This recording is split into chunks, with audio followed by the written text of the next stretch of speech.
5 വയസ്സുകാരനായ ഇല്യാസ് താമസിക്കുന്നത് പാറമതിൽ എന്ന ഗ്രാമത്തിലാണ്. തൻ്റെ മാതാപിതാക്കൾ കൃഷിക്കാരായിരുന്നു. ഇവർ താമസിക്കുന്നത് ഒരു വനപ്രദേശത്തിനോട് ചേർന്നുള്ള ഒരു ഭവനത്തിലാണ് ഇവർ താമസിച്ചുകൊണ്ടിരിക്കുന്നത്. ഈ ഗ്രാമവും ഈ പാറമതിൽ എന്ന ഗ്രാമവും ഈ വനത്തിൻ്റെ അതിർത്തിയിലാണെന്ന് നമുക്ക് കാണാനായിട്ട് കഴിയും.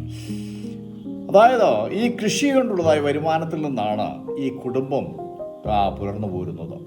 പാറമതിൽ ഗ്രാമം അതായത് കാടിനോട് ചേർന്ന് ആയിരുന്നതുകൊണ്ട് വന്യമൃഗങ്ങളുടെ ശല്യം എപ്പോഴും ഉണ്ടായിരിക്കും. പറഞ്ഞാൽ അവർ കൃഷി ചെയ്യുന്നതായ കൃഷി സ്ഥലങ്ങളിലേക്ക് ഈ വന്യമൃഗങ്ങൾ പ്രവേശിക്കുക പതിവായിരുന്നു. ഒരു ദിവസം രാത്രിയിൽ ഒരു കുട്ടിയാന വയലിൽ ഇറങ്ങി. ഗ്രാമവാസികളെല്ലാം ഭയപ്പെട്ടു. ഇനിയും ഇത് ആവർത്തിച്ചാൽ നാം കൃഷി ചെയ്യുന്നതുകൊണ്ട് കാര്യവുമില്ല, നമ്മൾ നാട് വിടേണ്ടതായിട്ട് വരും. അതുകൊണ്ട് ഇതിന് ശാശ്വതമായിരിക്കുന്ന ഒരു പരിഹാരം വേണമെന്ന് അവർ ഒരുമിച്ച് കൂടി തീരുമാനിച്ചു. ഇതെല്ലാം കണ്ടും കേട്ടും ഇരുന്നതായ ഇല്യാസ് തൻ്റെ അമ്മയോട് ചോദിച്ചു, അമ്മേ, ഈ ആനയെയും ദൈവം സൃഷ്ടിച്ചതല്ലേ? ആന ദൈവത്തിൻ്റെ സൃഷ്ടിയല്ലേ? അതിനും ഇവിടെ ഈ ഭൂമിയിൽ ജീവിക്കാനുള്ളതായ അവകാശമില്ലേ എന്ന് ചോദിച്ചു. അപ്പോൾ അമ്മ വളരെ പതുക്കെ, മറ്റുള്ളവർ കേൾക്കാതെ വളരെ പതുക്കെ തൻ്റെ മകനോട് പറഞ്ഞു, അതേ മോനെ, ദൈവം അതത് തരം കാട്ടുമൃഗങ്ങളെയും അതത് തരം കന്നുകാലികളെയും അതത് തരം ഭൂചര ജന്തുക്കളെയും ഉണ്ടാക്കി. നല്ലത് എന്ന് ദൈവം കണ്ടു. ഉൽപ്പത്തി പുസ്തകം 1-ാം അധ്യായം 25-ാമത്തെ വാക്യത്തിൽ ഇങ്ങനെ പറഞ്ഞിട്ടുണ്ട് എന്ന് ആ അമ്മ മകനെ പറഞ്ഞ് ബോധ്യപ്പെടുത്തി. പറഞ്ഞാൽ ഭൂമിയുടെയും മൃഗങ്ങളുടെയും സംരക്ഷകർ ആയി മനുഷ്യൻ മാറണം, അവരെ നശിപ്പിക്കുന്നവർ ആകരുത്. അന്ന് ഇല്യാസിൻ്റെ അച്ഛനും ആ ഗ്രാമത്തിലെ നിവാസികളെല്ലാവരും ചേർന്ന് ഒരു യോഗം കൂടി. ആ യോഗത്തിൻ്റെ മുഖ്യ ഉദ്ദേശം എന്ന് പറയുന്നത് വന്യമൃഗങ്ങൾ നമ്മുടെ കൃഷി വസ്തുക്കൾ നശിപ്പിക്കുകയോ മനുഷ്യന് പ്രാണഹാനി വരുത്തുകയോ നമ്മുടെ ഭവനങ്ങൾ ഇല്ലാതാക്കുകയോ ചെയ്യരുത്. അതിനുള്ള ഈ ശാശ്വത പരിഹാരം എങ്ങനെ കണ്ടെത്താം എന്നുള്ളതിനെക്കുറിച്ച് അവർ തല പുകഞ്ഞ് ആലോചിച്ചു. ചില തീരുമാനങ്ങൾ അവരെത്തുവാനിടയായി. ആ സമയത്ത് ഇല്യാസിൻ്റെ അച്ഛൻ എഴുന്നേറ്റ് നിന്ന് ചില കാര്യങ്ങൾ അവരെ ബോധ്യപ്പെടുത്തി. അതായത് 1972 വന്യമൃഗ സംരക്ഷണ നിയമം നിലവിൽ വന്നത്. അത് ഇന്ത്യ ഉൾപ്പെടെയുള്ളതായ ലോകരാജ്യങ്ങളെല്ലാം തന്നെ അത് പ്രായോഗിക തലത്തിൽ വന്നതായ ഒരു നിയമമാണ്. എന്നാൽ ഇന്ത്യയിലുള്ള നമ്മുടെ ഇവിടുത്തെ നിയമം പോലെയല്ല, നാം ഇവിടെ അനുവർത്തിക്കുന്നതായ കാര്യങ്ങൾ പോലെയല്ല മറ്റ് വിദേശ രാജ്യങ്ങളിൽ ചെയ്യുന്നത്. അതായത് അമേരിക്ക, കാനഡ, ഓസ്ട്രേലിയ, ആഫ്രിക്കൻ രാജ്യങ്ങൾ ഇവരൊക്കെ അവലംബിക്കുന്ന മാർഗങ്ങൾ ഇല്യാസിൻ്റെ അച്ഛൻ വ്യക്തമായി വിശദീകരിച്ചു. അവർ പറഞ്ഞു, വന്യമൃഗങ്ങളുടെ അപകട മേഖലകളും അഥവാ കാടും അതുപോലെ മനുഷ്യവാസമുള്ള സ്ഥലവും അല്ലെങ്കിൽ ഇടങ്ങളും ഗ്രാമങ്ങളും തമ്മിൽ അതിൻ്റെ ഇടയിൽ ഒരു ഇടനില പ്രദേശം നാം വേർതിരിക്കണം. അതിനാണ് ഈ ബഫർ സോൺ എന്ന് പറയുന്നത്. അങ്ങനെ വേർതിരിക്കുകയും ഈ വേർതിരിച്ചിരിക്കുന്നതായ സ്ഥലത്ത് നിന്ന് മൃഗത്തിനെ കൊണ്ട് കടക്കാൻ വയ്യാത്ത വിധത്തിൽ മതിലുകൾ കെട്ടിയോ അല്ലെങ്കിൽ വൈദ്യുത വേലികൾ സ്ഥാപിച്ചോ, അതുപോലെ തന്നെ വന്യമൃഗങ്ങളുടെ സാന്നിധ്യം എവിടെയും കണ്ടാൽ അത് അറിയിക്കാനുള്ളതായ കാര്യങ്ങളും ക്രമീകരിക്കണം.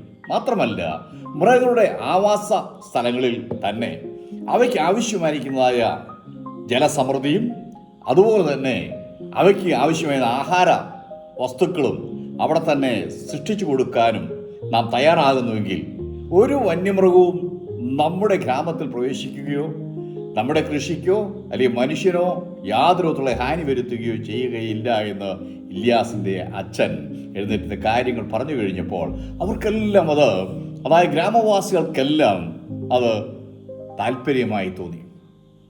അങ്ങനെ അവർ ഈ പാറമതിൽ ഗ്രാമത്തിന് അതായത് മതിൽ കെട്ടിയും വൈദ്യുത വേലി ഇട്ടും സംരക്ഷിക്കാനായിട്ട് അവർ തീരുമാനിച്ചു. അങ്ങനെ അവർ ചെയ്ത് എന്നത് ചോദിച്ചാൽ അതുപോലെ തന്നെ ഇവരുടേതായ കൃഷിയിടങ്ങളും ഇവരുടെ താമസ സ്ഥലങ്ങളും അതായത് ആ പാറമതിൽ ഗ്രാമത്തിനും അതുപോലെ തന്നെ അപകട മേഖല വനത്തിലുള്ളതായ മൃഗങ്ങളുടെ അപകട മേഖലയ്ക്കും ഇടയിലായിട്ട് ഇടനില പ്രദേശം അവർ രൂപപ്പെടുത്തി. അതിന് ബഫർ സോൺ എന്ന് പേരിട്ടു. മാത്രമല്ല അതിന് വേലി കെട്ടുകയും വൈദ്യുത വേലി ഇടുകയും അതിന് മതിൽ കെട്ടുകയും സർക്കാരിൻ്റെ ഒത്താശയോടെ ഈ കാര്യങ്ങളെല്ലാം ആ ഗ്രാമവാസികൾ ചെയ്തു. അതുമാത്രമോ, വന്യമൃഗങ്ങളുടെ സാന്നിധ്യം എവിടെയെങ്കിലും ഉണ്ടെങ്കിൽ അത് വിളിച്ചറിയിക്കാനുള്ള കാവൽക്കാരെയും അവർ ഏർപ്പെടുത്തി. ഏകദേശം 1 വർഷത്തിന് ഇടയിൽ തന്നെ ഈ കാര്യങ്ങളെല്ലാം ക്രമീകരിച്ചു.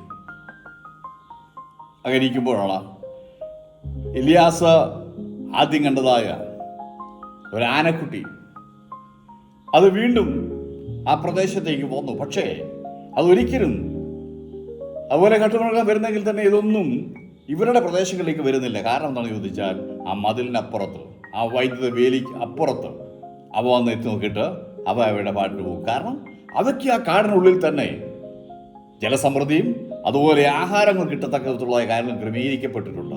അതുകൊണ്ട് അവർ ഒരിക്കലും മനുഷ്യന് ഉപദ്രവകാരികളായി തീരുന്നില്ല, മനുഷ്യരും അവരെ ആക്രമിക്കാണ്ട് കടന്നു പോകുന്നില്ല. അങ്ങനെ ആ ഗ്രാമം സമ്പദ് സമൃദ്ധിയിലേക്ക് പോകുവാൻ ഇടയായി തീർന്നു.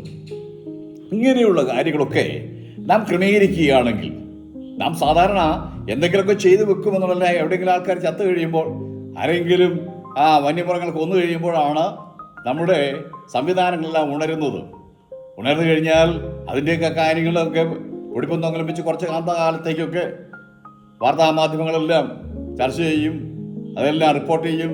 പക്ഷെ അത് കഴിഞ്ഞാൽ അത് തീർന്നു. ശാശ്വതമായിരിക്കുന്ന ഒരു പരിഹാരം വരുത്തുവാനായിട്ട് ഇന്ന് വരെ നമ്മുടെ ഇടയിൽ ആർക്കും സാധിച്ചിട്ടില്ല.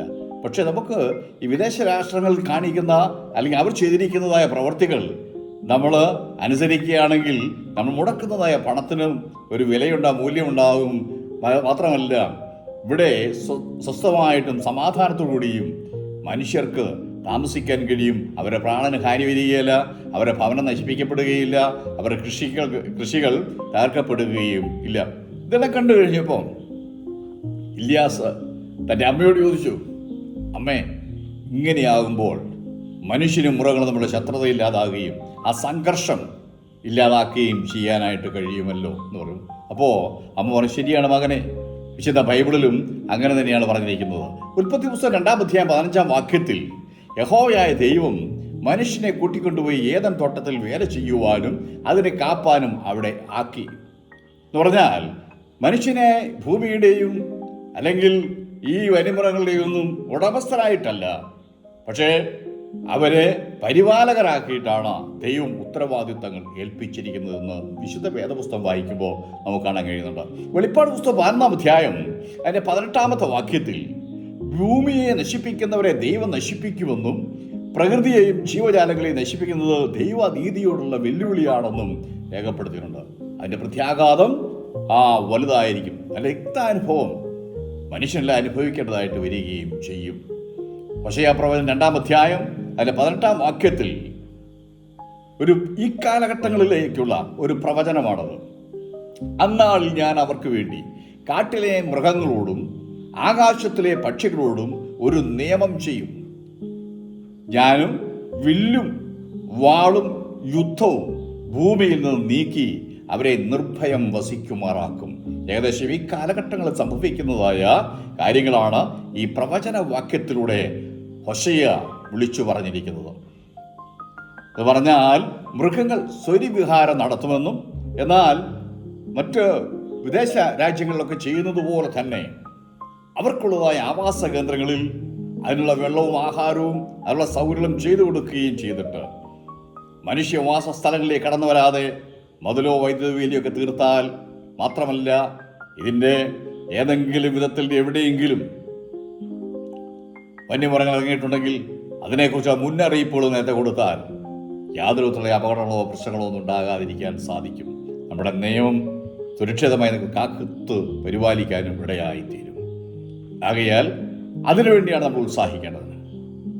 അതിനുവേണ്ടി ഇവിടെ ഒരാൾ മരിച്ചു കഴിയുമ്പോൾ അല്ലെങ്കിൽ 2 പേരെ കൊന്നു കഴിയുമ്പോൾ അല്ലെങ്കിൽ ഇവിടുത്തെ എല്ലാ കൃഷികളെല്ലാം നശിപ്പിക്കപ്പെട്ട് കഴിയുമ്പോഴാണ് പല സംവിധാനങ്ങളും ഉണരുന്നത്.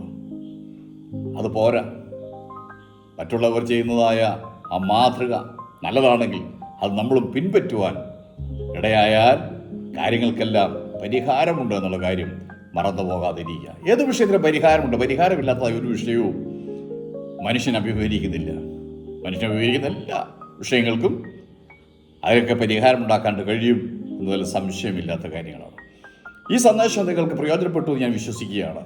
പ്രയോജനപ്പെട്ടെങ്കിൽ ഇതുവരെ നിങ്ങൾ ഈ ചാനൽ സബ്സ്ക്രൈബ് ചെയ്തിട്ടില്ലെങ്കിൽ സബ്സ്ക്രൈബ് ചെയ്യുക, ലൈക്ക് ചെയ്യുക, ഷെയർ ചെയ്യുക. വീണ്ടും ഒരു പുതിയ വീഡിയോയുമായിട്ട് കടന്നു വരുന്നതുവരെ നമ്മളേവരെയും സർവശക്തനായ ദൈവം അനുഗ്രഹിക്കുമാറാകട്ടെ.